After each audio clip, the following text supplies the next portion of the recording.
Biological field stations are places that are really devoted to helping discover and understand how natural systems function.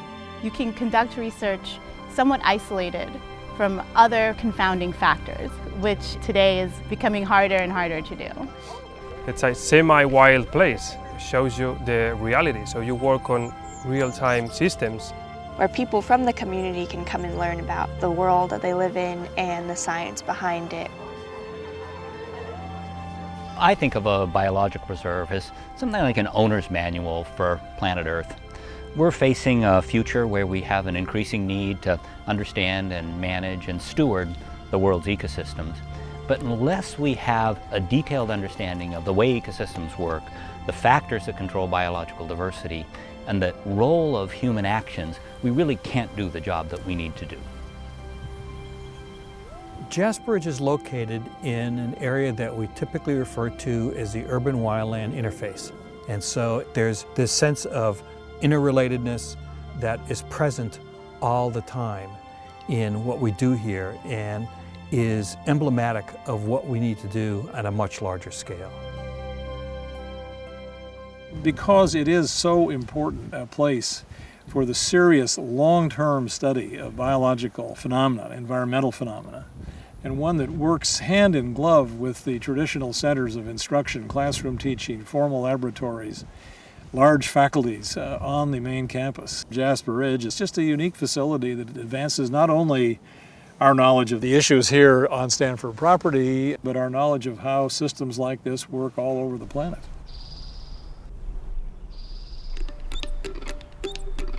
Studies that my group's been doing at Jasper Ridge, we've been trying to understand ecosystem responses to climate change.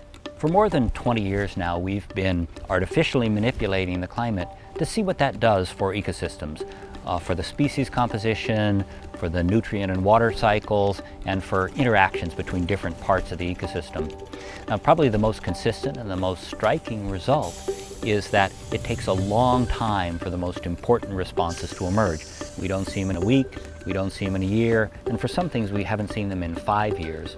But when we look for a decade or more, what we see is the consistent implications of changes in the relationship between plants and nutrient availability. And in many cases, the really important controls on the way ecosystems function are much more due to interactions between insects and plants and microorganisms than they are to the function of any individual part of the ecosystem.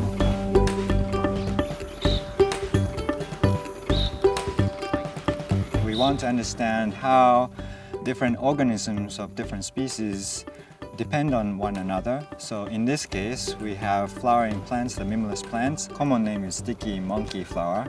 And we have hummingbirds and insects that visit the flowers. And we also have, most interesting to us, the microorganisms that live in nectar. And we want to understand how those three different players are affecting one another and dependent on each other.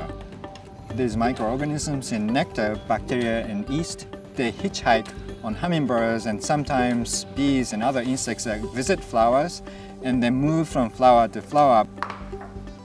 Anybody can look around all over the planet and you will see that animals and plants are in distinct places and there's a pattern to that. And so the idea behind this Mimulus project is we use flowers as island microcosms to examine why different species are in specific places. We had to figure out how to culture these microbes, so how do you grow them? Or are we even finding them? Like, can we find them here in our particular system? And so Jasper Ridge was really instrumental in just answering those basic foundational questions. Are they exhibiting these spatial distribution patterns which nobody had tested before? And then the next step from there would be trying to understand why that is.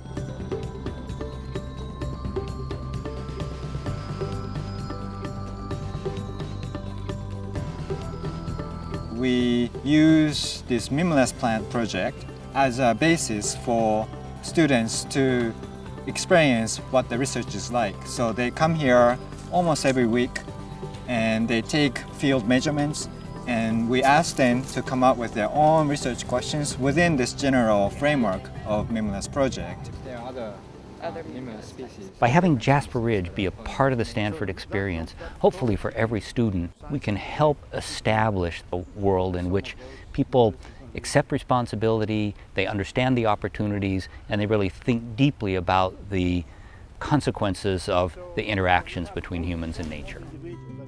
Compared to other lab classes, this class was definitely much more innovative and allowed some of our own creativities and interests to pretty much permeate through this research experience. My partner and I focused on the abiotic factors out in Jasper Ridge.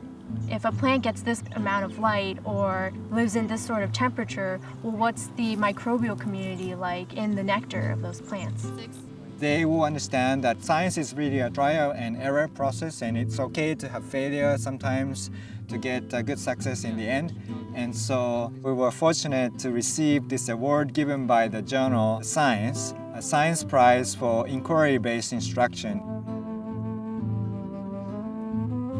The whole field of microbial biogeography is just now blossoming. So only in the past decade or so do we have the tools to really identify microbes to different species level. And that's translatable to humans as far as disease or health. Where do we find certain bacterial species, for instance? Once you get a systemic yeast infection, it's really hard to treat, precisely because yeast cells are so similar to human cells. Saccharomyces cerevisiae has been used for thousands and thousands of years by people to make beer and bread and wine, and you're basically living in it and swimming in it practically all the time. But it turns out that for some people who are mostly immunocompromised, Saccharomyces cerevisiae actually get into the bloodstream and cause quite a bad disease. We're actively studying the genome sequences of those clinical yeasts to determine what is it that makes these strains more likely to grow in the human host. Part of it would be ability to grow at high temperatures. So that links into what we are hoping to find with the Jasper Ridge yeast, is yeasts that are more tolerant of high temperatures. We just incubate it at room temperature for a few days and then plate it onto a second selective medium, which is on an agar plate.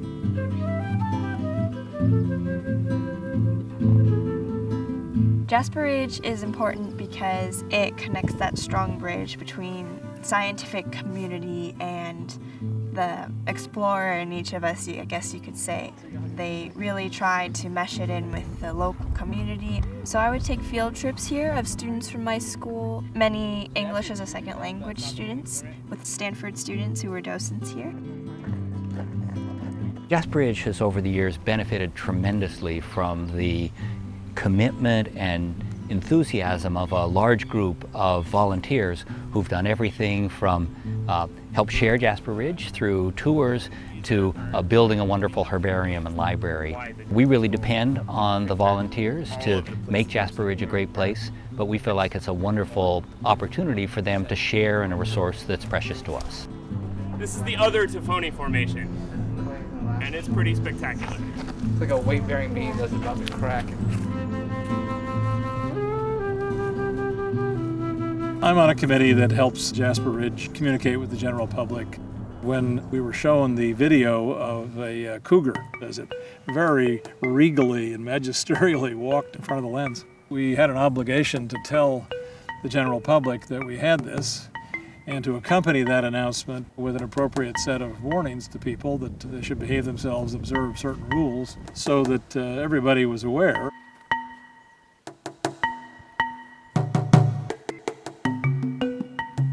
The ant survey at Jasper Ridge started out with just Deborah Gordon and one of her graduate students. It was to really catalog the intrusion of Argentine ants. The Argentine ants have moved so far into the preserve, and then they kind of hit a roadblock, and we're in the process of trying to figure out what that is, whether it's just, is water the limiting factor? Is it distance from human habitation, which also seems to provide shelter for them? Are the native ants of a certain density in the middle of the preserve that they're actually able to kind of push back in a certain way? Prenolepis, for instance, exudes some kind of acid or chemical that actually will kill the Argentine ant. The ant survey at Jasper Ridge has become a citizen science project and is now conducted by about 24 to 30 volunteers, and they come out twice a year to the preserve to work on the survey. There's quite a few right around the base, so feel free to borrow my hand lens. It's stuffed with some kind of honeydew or something like that. It looks swollen, right? Which makes it more teardrop shaped. Right. There are these pressures that sort of narrow the focus of what people think we need to know and inhibits the kind of exploration we're really going to need in order to address the kinds of issues that we face. We had a visiting artist for the first time, and I was pretty skeptical about it. I couldn't for the life of me figure out how choreography could have any role at the preserve, and she did this project that was absolutely stunning. The basic idea was the restaging of archival photos in the tradition of tableau vivant, meaning that we restaged photos that had been taken here over time. Performers were standing in for the people in the photos and dressed in grayscale, so we really redid the photograph. So there's all this opportunity to see this collision between that historical moment and the present day moment. The docents walked the spectator in silence on about an 80-minute hike to see each of the performance photographs. It even made the movement that is here from the wind and the birds, all the movement you don't necessarily see because of how kind of busy we are, thinking or talking, it just brought it right into the foreground. Artists, like the researchers here, are engaged in discovery. I actually think there's a lot of room for overlap and collaboration, and that experience really brought that home for me. Doing traditional restoration, you recover up to like 74% of the original biodiversity, which means that with current restoration, we are accumulating a kind of a restoration depth because we are missing that percentage of biodiversity and ecosystem function as well. I'm trying to understand the fluxes of resources going from aquatic to terrestrial ecosystems and vice versa. The part that I was involved in was just looking at the insects. We set up insect traps and we selected multiple types of aquatic boundaries. So large lake, the marsh, a creek, and then we bring them back into the lab and we count them and we identify them by investigating how the food web depends on water sources. We're trying to understand what impacts would we have if alterations were made to these water bodies. So at the end of 9 months, we have a huge database of who's coming and going, what species they are, and now people are moving on ahead and trying to link the insect community with the bird community and the fish and also the bats. That's, I think, what ecological research is. You answer one question and then you get a ton more other questions.